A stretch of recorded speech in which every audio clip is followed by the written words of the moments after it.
Pemirsa, terima kasih Anda masih menyaksikan NTV Prime.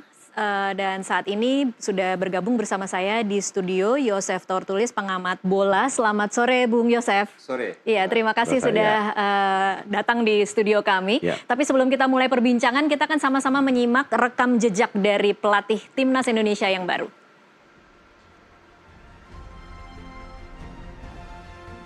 Iya, ini rekam jejak kepelatihan Patrick Kluivert mulai dari 2008 hingga 2010 di AZ Alkmaar. Sebagai asisten pelatih, kita lihat memang rentetan rekam jejak ini lebih banyak sebagai asisten pelatih. 2012 dia asisten pelatih Belanda. Kemudian di 2015 menjadi asisten pelatih di Curaçao. Di 2016 tim muda Ajax, kemudian 2018-2019 Kamerun sebagai asisten pelatih, dan baru di 2021 sebagai pelatih interim untuk tim Curaçao. Kemudian terakhir sebelum di Indonesia 2023 dia menjadi pelatih klub Turki Adana Demirspor.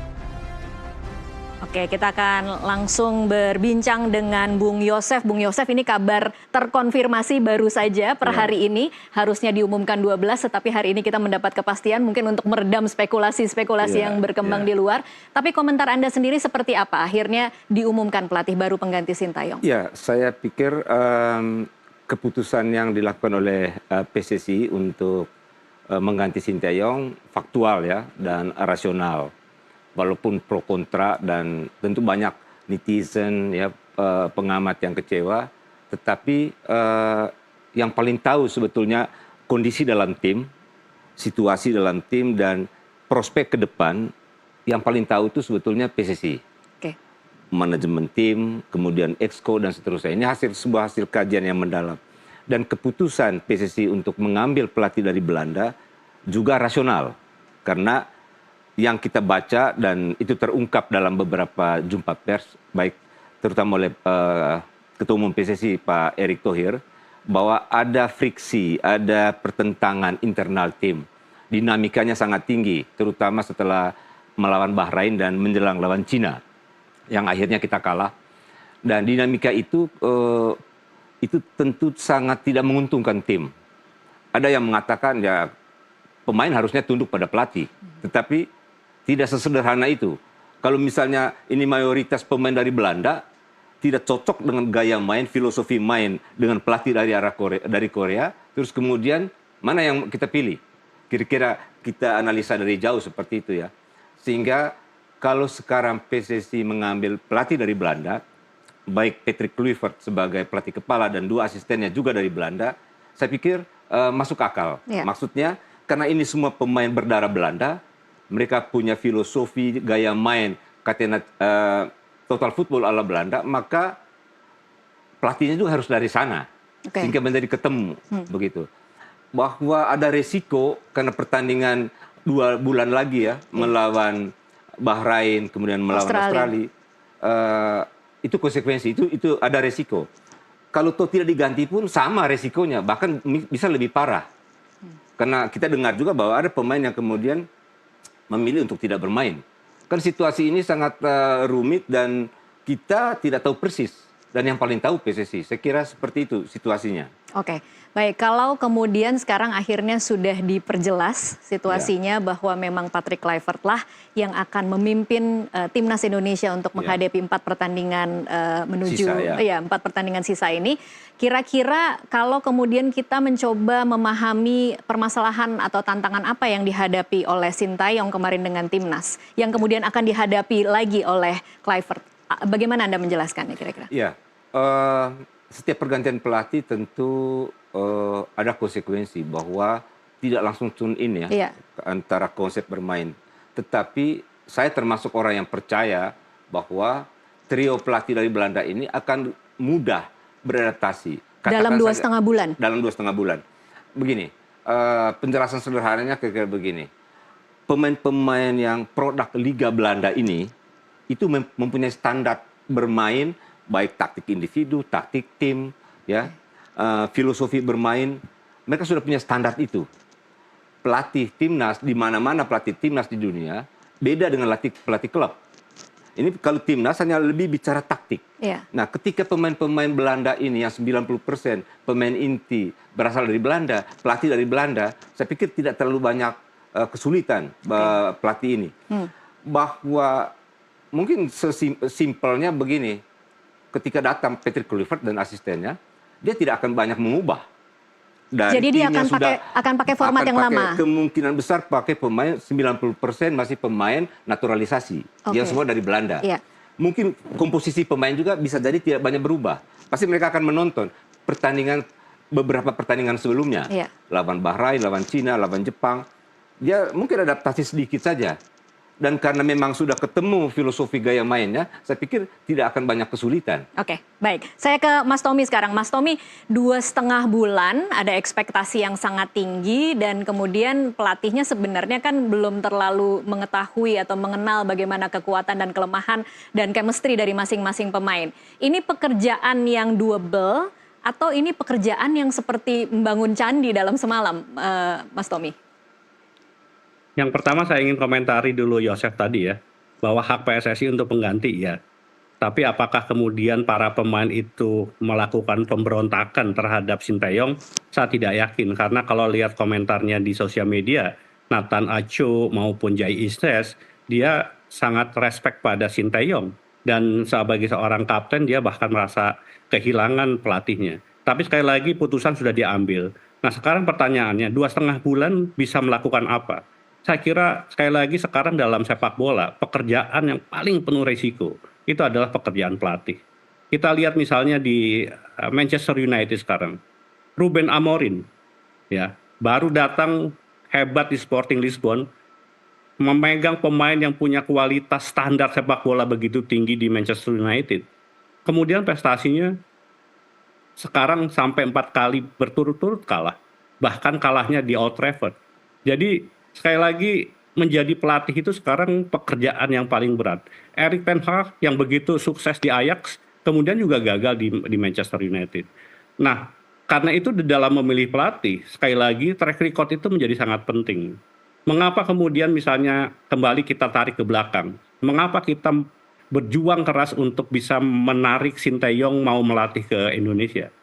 Kalau kita lihat sekali lagi, tidak mudah untuk membujuk Sinteyong mau memegang tim nasional Indonesia. Dengan latar belakang prestasi sepak bola Indonesia seperti itu, pembinaannya yang boleh dikatakan, mohon maaf, carut marut, semua orang tidak berani pegang. Sudah menjadi sesuatu yang biasa. Karena apalagi ini adalah sebuah profesi. Jadi saya kira jangan dilihat dari dia mau datang pada hari Natalnya. Sekali lagi bagi mereka orang-orang Barat, orang-orang di Eropa, itu Natal itu bukan sesuatu yang seperti di Indonesia, atau juga seperti Lebaran misalnya. Jadi sesuatu yang tidak ada kaitannya beragama dengan kemudian melakukan kegiatan.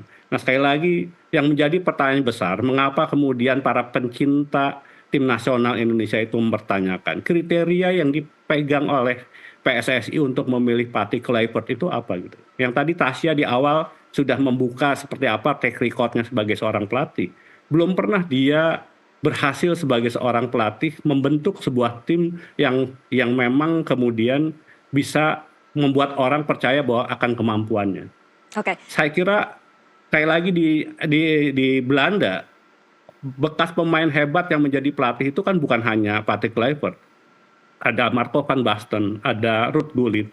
Dua yang lebih hebat dari Patrick Kluivert ketika menjadi pelatih pun artinya gagal. Justru pelatih-pelatih yang bukan latar belakang sepak bola, Rinus Michels, kemudian Louis van Gaal, itu prestasinya jauh lebih hebat. Karena sekali lagi, filosofi menjadi seorang pelatih dan menjadi orang pemain itu dua hal yang berbeda. Jadi jangan dilihat karena kehebatannya sebagai pemain, itu kemudian kita pilih dia sebagai pelatih. Karena itu adalah dua profesi yang berbeda, dua latar belakang yang berbeda, yang membutuhkan pengetahuan yang berbeda. Oke, Mas Tommy saya harus bertanya, ini berarti Mas Tommy posisinya cukup skeptis ya dengan kemampuan Patrick Kluivert untuk bisa membuat Indonesia masuk ke Piala Dunia? Ya tentunya Tasya kita harus berikan waktu ya. Tetapi sekali lagi, menurut saya yang sekarang bertaruh itu bukan, tadi di awal kan Tasya berkata, ini kan taruhan untuk Patrick Kluivert. Menurut saya yang bertaruh itu justru PSSI. dalam waktu 2,5 bulan, yang dia sama sekali juga belum tahu mengenai latar belakang sepak bola Indonesia. Kemudian memang tadi dikatakan ini pemainnya asal didikan dari Belanda semua, betul. Tapi sekali lagi mereka tidak pernah bermain dalam satu tim untuk tim nasional. Butuh waktu. Dan sekali lagi dengan tim-tim yang dihadapi, Australia, kemudian Jepang, itu bukan tim Mudah tim ya? yang enteng. Iya. Jadi kita harus sadar juga di penyisian Piala Dunia babak 3 ini, kita ini sebetulnya underdog. Kalau kita sekarang bisa bertahan dan berada di posisi ketiga, itu sebuah prestasi yang luar biasa. Iya. Karena itu kalau kita lihat pola permainan yang diterapkan Sinteyong, kalau dia menang, terakhir itu menang lawan Arab Saudi, ya kan? Karena pola pola dasar yang menjadi kekuatan Sinteyong itu adalah 5-3-2. Itu adalah polanya. Apakah 5-3-2 itu adalah polanya Belanda? Bukan. Tadi Yosef sudah mengatakan, Belanda itu total football. Mereka main dengan 4-3-3. Perubahan pola ini akan sangat berpengaruh. Tapi sekali lagi, putusan sudah diambil. Tidak ada kata mundur bagi PSSI dan juga sepak bola Indonesia. Ya kita harapkan bisa berhasil walaupun sekali lagi ini adalah sebuah pertaruhan yang sangat mahal yang kita ambil dalam waktu yang begitu pendek dengan kriteria yang mohon maaf sekali lagi tidak bisa kita pegang. Tadi Yosef mengatakan sejak pertandingan melawan Bahrain kemudian melawan China ada perdebatan. Buktinya ketika melawan Arab Saudi kemudian kita menang 2-0. Iya. Itu menunjukkan bahwa sebetulnya di dalam tim tidak terjadi apa-apa.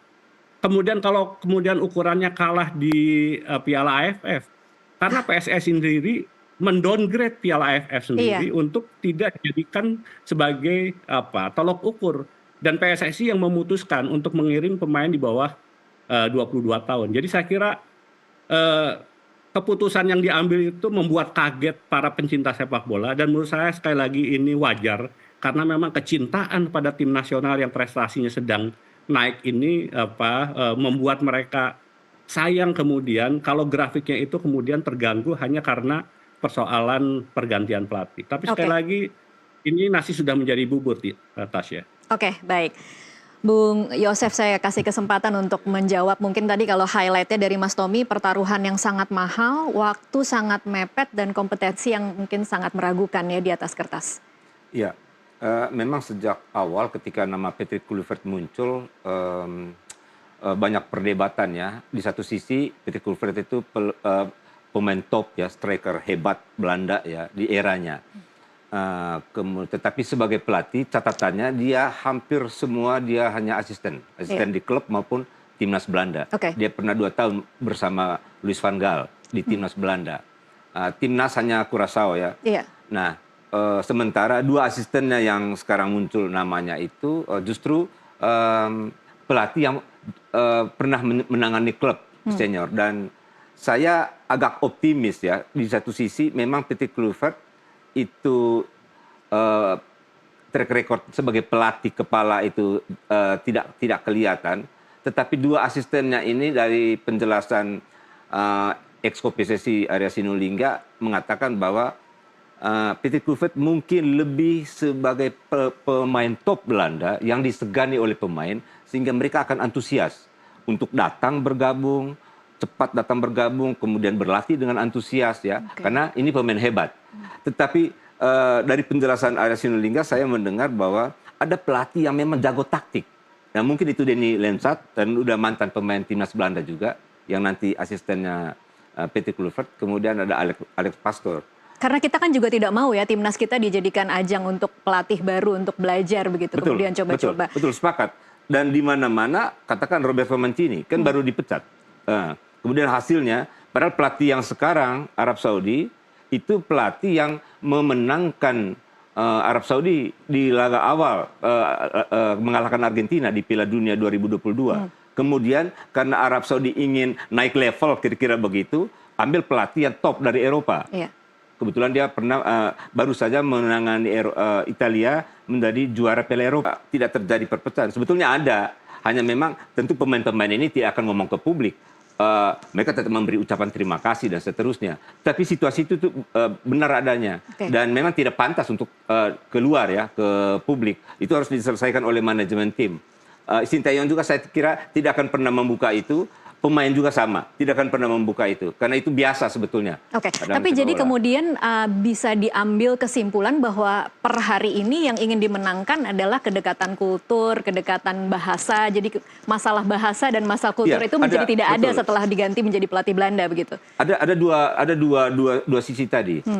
Tidak serta-merta ya Erick Thohir dan Exco PSSI untuk melakukan ini. Oke. Itu hasil pertimbangan matang. Mereka juga saya kira tidak sembrono begitu ya. Kemudian begitu tinggi antusiasme publik terhadap timnas ini, prestasi juga oke. Tetapi ada fakta bahwa situasi dalam tim kurang bagus. Tetapi lalu solusinya juga mereka coba yang rasional, bahwa ambil orang Belanda. Karena memang pemain-pemain ini orang Belanda, kira-kira begitu. Sederhananya begitu. Oke, baik. Kita masih akan lanjutkan di segmen selanjutnya. Pemirsa tetaplah bersama NTV Prime, kami akan kembali.